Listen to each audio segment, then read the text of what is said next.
vedare tinokuchingamidzai zvekare kune chimwe chirongwa pano paZim Facebook Secrets and Confessions. Tadzoka zvekare nemamwe mamessages. Regedzai tibva tapinda mumamessages edu atadzoka takakubatirai. Zvakangoma hazvo veduwe. So who else will you trust? Hanzi makadi zvenyu mukoma. Ndinokumbirawo kuti munge muchindipostirawo nyaya yangu makavikawo chitupa changu. Inini ndiri murume ane makore 40 years ekuberekwa. Ndine mufana wangu uyu iye achiri kuma 25 years ikoko. So mufana wangu uyu ndini ndakamutora ndikamubvisa munhamo because akati afoira form 4 yake ainge otongodzungaira achitongoshaya zvekuita. Ndokubva ndati mufana uya kunoko. So mufana akabva azouya kunoko but akati oshanda. Inini ndainge ndatogara ndichitoshandapo pamurungu, ndainge ndava kutoita sekunge ndainge ndisina kukwana. So ipapo mufana ndakabva ndazomudzinga but mufana uyu aita sekunge anenge ane shavi rinomuteverera raingoita kuti ange achingoramba achingosangana nevarungu vanenge vachingomupa mabasa because akazoti adzingwa mufana wangu uyu. So akazoti ofamba manje achidzokera kumba, ndopa akabva azongoti akasangana neumwe murungu uyu ane construction company yake. Ndokubva azomumirira mufana wangu uyu akabva amubvunza kuti ainge achienda kupi. Mufana ndokubva azotaura iye kuti ainge achitotsvaka basa. Saka mufana uyu akabva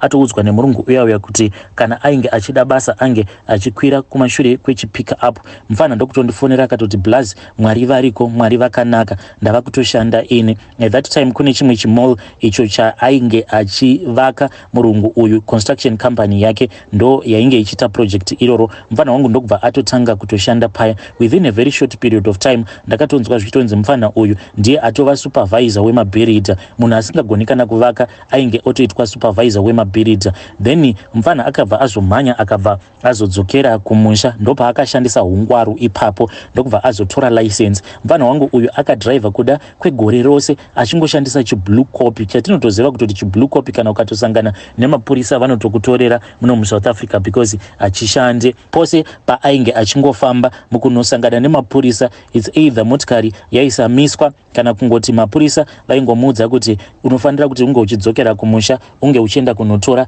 license chairo chidiski chaichiya. Nekufamba kwenguva mufana akazoti aita disk. Mufana ainge otumwa nemurungu from Joburg to Cape Town, Eastern Cape, wherever murungu kwa anenge aine maprojects ake. Mufana ndiye ainge ava kutongo manya achifambisa basa because murungu ainge atongova busy nema meetings. Zvinhu zvekuti zvakabva zvazondirwadza mukoma. Handidi kana kureva nhema, vanhu vari kufanira kuti vange vachinzwisisa nyaya yangu. Mufana zvino akabva azotanga kuenda kune imwe church. So kuchechi uko akabva azosangana nechimoko chake, ndokubva vatotanga kutoronga nyaya dzekuti vainge vachida kuroorana. But chakazondibhowa ndechekuti mufana uyu akazoti mukoma, inini ndine mari yangu yandaunganidza. Ndikabva ndati mufana waunganidza mari? Akabva ati Blaz, ndaunganidza mari inokwana iyo kuita 27,000 rands. Ndikati alright, saka uri kuda kuita sei nemari iyi? Mufana iye akabva azoti ainge afunga kuti zvainge zviri nani kuti ange achitora mari iyoyo then obva azoenda obva azonoroora chimoko chake. Ndikabva ndati mufana unopenga here iwe, munhu akazvara, munhu asisiri musikana ndiye wari kuda kuenda kunobvisira mari yakawanda kudaro? Wakambozvinzwa kupi naye mufana iwe? Kana usina zvekushandisa mari iyoyo zviri nani kuti unge uchindipa mari iyoyo. At least kana ndikatenga mombe dzangu ndobva ndazokupa mari iyoyo hafu. Ende zveshuwa ndozvandainge ndichidawo kuti mufana wangu ange achiita, ange achizondipa mari ndobva ndatenga mombe. Ndainge ndava kutozviona ndatova nemombe dzakati wandei ndichitarisirawo kuti at least mufana uyu sezvo mari iyi ainge asina dhiri nayo, ainge achida kungoitambisira pamvana yake ainge akangosangana nayo kuchechi vakanyeperana kuti ndiri musikana. Ndikati zviri nani kuti akandipa mari iyoyo ndobva ndatenga mombe ndobva ndazomupa mari yacho pashoma sezvo ainge arakidza kuti ainge asina basa nayo mari iyoyo, ainge afunga kungoirasa. Mufana ndokubva azoramba paya. Zvino akati aramba dai kwanga kuri kunzi ainge asina kuenda kunoudza chimoko chake zvimwe kuda tingadai tichiti. Akabva azoenda manje ndokubva azonoudza chimoko chake. Mashoko ose awo andainge ndakamuudza kuti mvana haitendedzwe kuti inge ichibvisirwa mazimari, kunyange ukaendesa 200 rands inenge yakawanda because chinenge chakakosha ndechekuti unenge uchazomuchengetera vana vake munhu iyeye. So mainini vakabva vatondivenga zvokutondivenga nemwoyo wavo wose, ende niniwo ndakabva ndamuvenga mukadzi uyu. Ndikabva ndati ndikufanira kuti ndinge ndichimugadzira, but ndichitanga kufamba honestly ndaitofungidzira kuti mufana wangu ainge akadyiswa naye mukadzi uyu, saka ndainge ndichida kuwana n'anga yekuti inondipawo mushonga wekuti ndinge ndichizokwanisa kuzorutsisa mufana wangu, but ndakabva ndazofind out kuti pakati pavo painge patori nerudo. Vanhu ava vakabva vazoenda vakanobvisirana mari. Inini ndakaramwa ndikaramba ndikati as long as munhu wako uyu wari kuda kuenda kunorora, as long as akazvara, inini handiende, handifambire nonsense idzodzo. Iwe hauna mwana, uri kufanira kuti unge uchitanga nemunhuwo asina mwana. So ndakabva ndaramwa paya, ndokubva ndasara kuno kuSouth Africa ndichifungidzira kuti sezvo inini ndiri nemukuru, sezvo ainge aona kuti ndainge ndaramba, maybe ainge achaita give up, but akabva azotaura nana muchembere kumusha, akazotoperekedzwa nana sekuru, but ndakabva ndatovaudza kuti if anything will go wrong, imimi vana sekuru ndimi muchaziva kuti mfana uyu ndimi makamupfurira. So patori ne big disagreement iripo pakati pangu nana sekuru, but now nekudawo kwemishonga iyo yandakazoshandisa, ndinongoti kana mfana uyu akakomplaina, ndinobva ndangoti enda kuhama dzaamai vako, handiti ndo dzakakupfurira kuti unge uchienda kunotorana nemvana ine maziminyama, but ndinenge ndichitongovharidzirawo mawani angu ekuti inini mfana uyu ndakamushandisira mishonga ndikabva ndamusimudzira mhepo. Mfana uyu akati achidzoka nemudzimai wake, ininiwo ndichisimuka ndichienda kumusha, but ndainge ndiine nyaya dzangu dzandainge ndichifambira, because ndainge ndichiona kuti pabasa pacho, even though ndainge ndava nemakore, but mari dzainge dzisingachinji, because murungu wangu iye anotokuwedzera kana ne30 kana kuti 40 rand a year. Mukuzonofamba ndo pandakabva ndazoudzwa kuti mfana wangu uyo ane imwe mhepo iyo inomuteverera. Sekuru vaya vakati vataura neni, ndikati nhai sekuru, saka mhepo iyi hamukwanise here kuti munge muchiiisa pandiri? Sekuru vaya vakabva vaseka, vakabva vati chizukuru, ndokusaka ndakuudza nhoroondo yedzinza rako, because ndikuda kuti mhepo iyi inge ichiuya kwauri iwewe, nekuti ndiwe mukuru ende inofanira kuti inge ichishandidzana newe sezvo uri iwewe baba. Hazviite kuti munin'ina wako ange achizova mupfumi kudarika iwewe, nekuti anozogumisidzira akudheerera. Vadzimu vanofanira kuti vange vachipagadzirisa ipapo, nekuti munin'ina haangaiti mari kudarika mukoma wake. Ndikabva ndati zvakanaka sekuru. So sekuru ava vakabva vazoti ndaifanira kuti ndinge ndichizodana munin'ina wangu mudare. Ndakati ndamudana nezita rake, ndokubva ndatoona chimwe chamupupuri chakangopindamo mudare ravo sekuru ava. Then sekuru vaya vakabva vazoti uyu auya, uri kufanira kuti unge uchimuudza zvose izvo zviri kufanira kuti zvinge zvichiitika kwaari, zvekare nekumutorera mhepo iyo inomupa malaki. So ndakabva ndazotanga kutaura nemhepo iya. Sekuru vaya vakabva vazoti kwandiri mhepo yainge yati kwavari yainge ichida kutengwa, nekuti mhepo haingangouyi pandiri mahara. Sekuru vakabva vazoti une coin rauinaro here ipapo? So ndakabva ndatanga kuzvisecha, but ndakabva ndazoona kuti muwallet mangu coin randainge ndiinaro ndainge ndiine 50 cents ne10 cent. Ndokubva ndazopa macoin aya kuna sekuru. Saka mhepo iyi ndakaitenga ne60 cents. Then champupuri chiya chakabva chazongobuda panze. Sekuru vaya vakabva vati zvako zvaita muzukuru. So mukoma ndakabva ndazodzoka kuno kuSouth Africa ndakatofara, but dambudziko ravapo ndiroro rekuti inini handisi kumboona kana kushandirwa kwacho kwandiri kuitwa nemhepo iyi, but zvava kutongoitika kwandiri ndezvekuti ndava kungogara ndichirota, ndiri kungogara ndichirota ndakabata rimwe dende, but dende iri rinenge risina chinenge chirimo mukati, but dende iri randinenge ndakabata pandinozotarisa mukati maro ndinobva ndaona kuti munenge musina kana chinhu mudende imomo. Ndo pandinobva ndazongokaruka ndaona face yemunin'ina wangu, but face yemunin'ina wangu inenge irimo mudende imomo, ende inenge ichitondiudza kutoti bayai kanhai mukoma, ndibayei ndinge ndichifa, nekuti kuti munge muchikwanisa kuita mari hunge dende iri razara neropa. So handizivi kuti ndoita sei, ende mufana wangu hangu kunyange zvangu achitambudzika, ndoda kuti ange achitambudzika, at least arambe ari mupenyu, but handisi kuda kuti ange achizofa. So handitombo ndikwanise kunzwisisa hope idzi. Apa sekuru ava vacho vakandibatsira zvidhara zviya zvomaruzevha zvekutoti kunyange foni havatomborina, unotoita zvekutoenda kumba kwavo physically. Apa iko zvino ndikutoita sekunge munhu akatosungirwa chiraramo kuti ndinzi ndakwanisa kuunganidza kana 1000 chairo 1000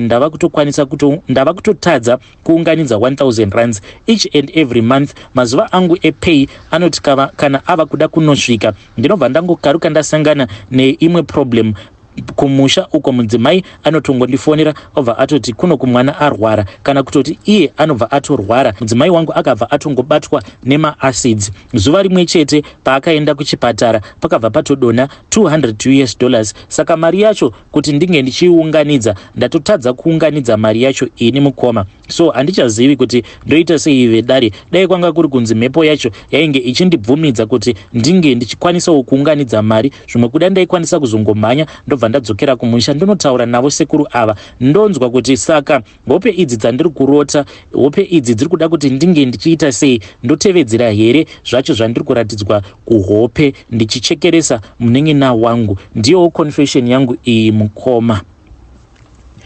Hey Vedare, ndo message iyo yandakatumidzirwa ichibva kuna mukoma vedu.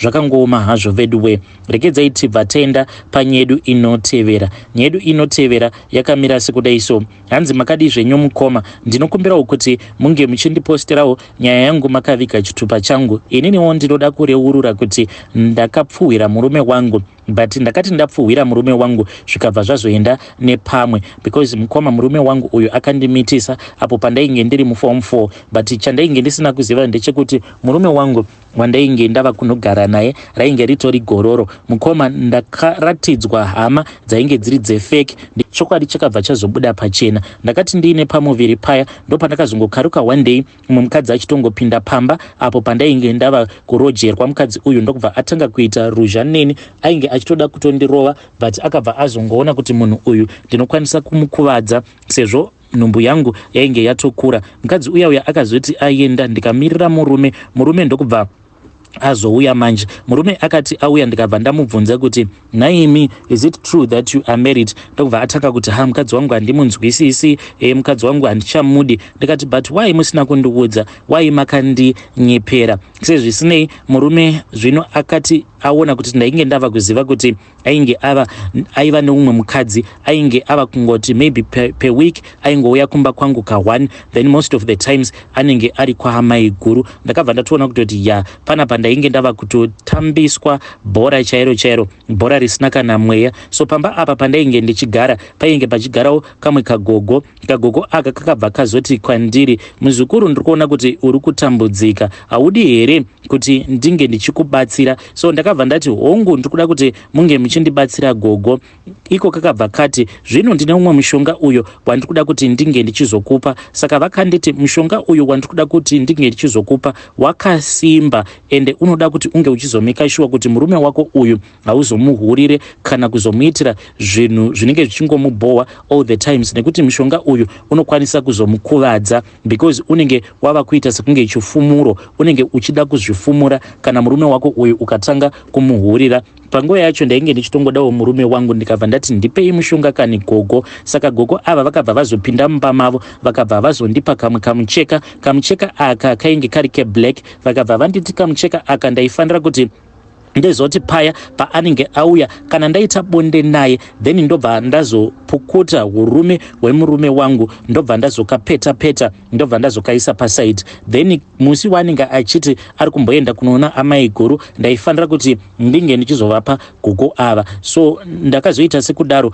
murume akati auya ndokubva tazosika bonde redu paya, ndokubva ndazvipukuta zvekare ndikamupukuta nekamucheka kaya. Zuva raakazoti nhasi mai mwana handisi kudzoka nekuno, but ndikuenda kwaamai guru venyu, tawirirana here? Ndikabva ndati zvakanakai. So akati achingobuda neniwo ndichitonanga padhoo ragogo vaya, ndikabva ndatoti gogo munhu ati haasi kuuya nhasi. Vakabva vati hunza kajira kaya makakashandisa here? Ndikabva ndati hongu gogo takakashandisa. Saka inini ndakati ndichinopindawo mumba mangu, ndikabva ndatoona kuti vainge vatomirawo pamukova wangu, vainge vakabata chimwe chidhori. Vakabva vati izvi zviri kuda kutoti tinge tichizviitira mumba mako. Ndokubva vapinda paya tikabva tatogara pasi vakabva vazovhendenyura vakabva vazondiratidza chidhori chaichiya, but kuzasi uku ndakatoona kutoti chaitova nesikarudzi mukoma. Ndakaita sekunge ndichafenda because sikarudzi iyi yainge itori sikarudzi physical, sikarudzi yemunhurume. Gogo vaya vakabva vazotora chimucheka chaichiya ndokubva vazochisungirira pasikarudzi yechidhori chaichiya. Ndikatoona kutoti sikarudzi yechidhori chiya yakabva yatotanga kutosvava, kutoita kadora chaiko. Vakabva vatanga kuseka, vakabva vati unonzwisisa here zviri kuitika apa? Ndikabva ndati kwete gogo. Ivo vakabva vasika vakati iwe uyu munhu wako uyu achati aenda kumukadzi wake mukuru ndozvichaita sikarudzi yake. Tikabva tatanga kuseka paya. Izvi ndakazviita kwemakore anokwana iwo kuita 3. So zvino zvakazoitika mukoma ndezvekudai. So pane pamwe murume pakazotanga kuita problem yekusakwanisa kundigutsa pabonde because one ainge ava kuita humwe hurume hunenge hwakaita mvura and at the same time aingoti kana akangopinda mandiri otonzwa kutoti simba yainge isisina, kunyange zviya zvekuti unoigarira kana kuti munoita zvimwe zviya zvavanoti dogi zviya zvainge zvisingatomboiti because inenge ichitofonyoka zvayo. So ndakabva ndazotaura navo gogo ava vakandipa mishonga yavakanditi ndipote ndichimuisira mumazai, ndichiwanza salt mumazai, zvekare nekumutengera mazondo ndichimubikira, but hazvina kana kumbogara zvakabatsira. But ndakatoona kutoti baba vekwangu vainge vatoneta zvavo musana. Sezvisinei mukoma, ndainge ndava kungogara ndichingonzwa kuda kusangana nemunhurume pabonde. Pamba apa sezvo patainge tichigara painge pachigara maroja ainge akawanda, ende paiva neumwe murume aiwanzo kuti kana murume wangu asiko kwangu aibva azondinokera mukoma. Ndakazongomuvhurira one day pandainge ndichinzwa kuti ndikutodawo bonde zvekutodaro, ndokubva taita bonde. Then murume akazoti auya kwandiri, munhu akachinja mukoma nashe because takati takarara paya usiku tainge tatombozama kuita bonde but akabva ashaya sikarudzi yangu. Tikangoti hameno, but later on in the evening akazoti auya futi pamusoro pangu. Ndo pandakabva ndazotanga kunzwa kuti munhu uyu ainge azara mazimvere.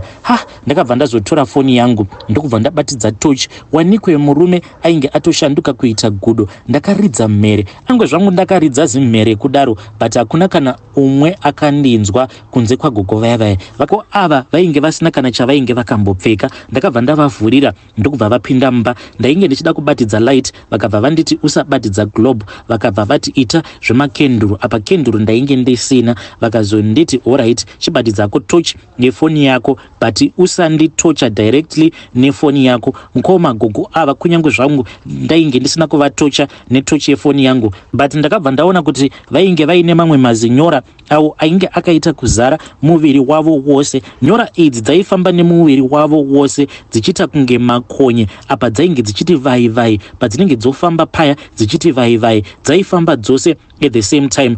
Gogo ava vakabva vazotora gudo riya murume wangu uyo ainge achinja kuita gudo, ndokubva vazotanga kumumwaya. Vainge vachimumwaya hupfu mangwana makuseni mukoma. Mumba umu makamuka muchita sekunge mainge muine vana vainge vakarara usiku hwose vachitamba mahumbwe. Lucky enough murume akabva amuka achirwara zvainge zviri very serious, kana kusimudza musoro ainge asingagoni. Vaiti vakamumwaya nehupfu huya vobva vazotanga kumumwaya vachimumwaya nemvura, kuzosvika murume wangu ndichitanga kuona kuti ingawani chiso chake chava kudzokedzana kuita chemurume wangu. Kuzosvika ndava kutoona kutoti ko ingawani zvaari murume wangu. Ndokubva tazomuradzika paya. Vakabva vandibvunza kuti hauna here zvimwe zvinhu zvawakambomuita munhu uyu. Ndikabva ndambovanziridza, vakanditi kana ukasandiudza chokwadi ndikukusiya, ende kana ndikangobuda muno mutisina kupedzerana usina kureurura murume wako uyu achachinja kuita gudo. Tariraone kuti kunze kwava kutoda kutonoyedza, uchazoti kudii, uchaudza vanhu kuti kudii murume wako uyu achinja kuita gudo. Ndopandakabva ndazoti gogo ndakahura ini. Vakati wakahura nani? Ndikabva ndavaudza uyo wandainge ndakahura naye. Vakabva vati munhu uyu haachatotendedzwa kuti ange achigara pano, nekuti akaramba agere pano uyu futi anochinja kuita gudo. Gogo ava vakabva vazoti nditevere, ndokubva tazobuda panze tikabva tazoenda padhoo remurume uya uyo wandainge ndakahura naye. Vakabva vazonditi ndaifanira kuti ndinge ndichizokotama. Ndakakotamira kudhoo kwake ndokubva ndokubva ndaita saizvozvo vakabva vauya hameno zvavainge vachindiita kusikarudzi kwangu uku, because vakatondikurura chipfeko changu chemukati ndakakotama kudaro, ndakakotamira dhoo rake. Hameno vainge vachingondipenengura sikarudzi yangu. Ndokubva tatenderera zvekare tikabva taenda kuwindo rake murume uyu, ndikabva ndakotamira zvekare, ndakakotamira kuwindo kwake, vakabva vandipenengura. Ndokubva tazodzokera mumba. Kukuvaya takazoti tadzokera mumba ndikationa kutoti ndikabva ndaona kuti nyora dziya dzandainge ndamboona ndainge ndava kusadziona, vakabva vazoenda kumba kwavo. Mangwana makuseni mukoma murume uya chikomba changu chakatongomuka chakajamuka chichitongotukana nemwana welandlord. Ndokubva chatodzingwa paya because chakazotosvika pakutorova mwana walandlord. Ndokubva chatodzingwa chakatoita zvekutodanirwa mapurisa. Ndiyo nyaya yangu iyi yakaitika mukoma Nashi. Hey, vedare ndo message iyo yandakatumidzirwa ichibva kuna vanzvadzi vedu. Hey, zvakangoma hazvo vedu we. Hey, mipfuwira yenyu iyi kai yamunoshandisira varume venyu ka. Hanzi murume akachinja kuita gudo. Mupfuwira wacho wainge usingandibvumidze kuti ndihurire murume, saka ndakabva ndahurira murume akabva ashanduka kuita gudo. Kudai gogo ava vasina kuuya naimi maizoti kudii nai vahanzvadzi. Yay, strange things do happen in this world.